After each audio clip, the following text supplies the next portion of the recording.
La contre-attaque du milliardaire déguisé. Auteur Ricky Appiah. Chapitre 4. Un nouveau monde. Mon fils, j'ai quelque chose d'important à régler en ce moment. Il faut que j'y aille? Au fait, je t'ai envoyé l'insigne familial.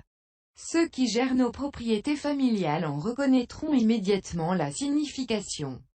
Désormais, tu n'es plus pauvre, et tu dois maintenant apprendre à te comporter en homme riche. Après avoir fini de parler, le père de Trevor a raccroché le téléphone. De pauvre qu'il était, Trevor était devenu riche en un clin d'œil. 100 millions de dollars. Trevor avait des sentiments mélangés. Et, Sylvia, si tu n'avais pas rompu avec moi, tu pourrais avoir tout ce que tu veux maintenant? Bernard et Dennis, vous m'avez tyrannisé à maintes reprises parce que vos familles sont riches, on verra ce que vous pouvez me faire dans le futur, s'est-il dit. Dans l'après-midi, le colis venant de son père a été livré. Trevor l'a ouvert avec enthousiasme et a vu à l'intérieur un insigne doré foncé en forme de fleur à 5 pétales. Se souvenant des paroles de son père, il a réalisé que c'était le symbole de sa famille. Il devait l'avoir sur lui à tout moment et ne pas le perdre. Soudainement, son téléphone s'est allumé. Il s'agissait d'un message de Bessie Taylor. Elle avait envoyé un message à la discussion de groupe de l'équipe de basket. Demain, c'est mon 28e anniversaire. J'ai réservé une salle privée à l'hôtel Marston à midi. J'espère que vous pourrez tous venir.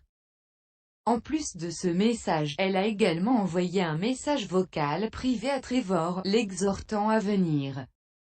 Bessie était la belle coach de l'équipe de basket. Elle était la seule personne à se montrer gentille avec Trevor dans l'équipe.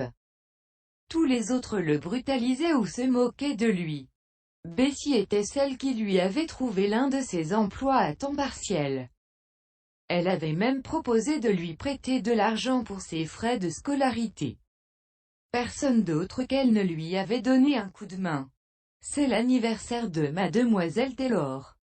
Il faut que je lui achète un cadeau d'anniversaire, s'est-il dit. Il est allé au centre commercial le plus prospère de la ville de York. Je n'ai jamais choisi un cadeau pour une fille. Que devrais-je choisir? La boule de cristal est magnifique.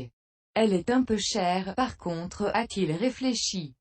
Il ne savait pas quoi acheter. Attends. Il y a 100 millions de dollars sur mon compte en banque. Pourquoi est-ce que je cherche un cadeau de 100 dollars? Je dois commencer à m'habituer d'aller dans les boutiques de luxe.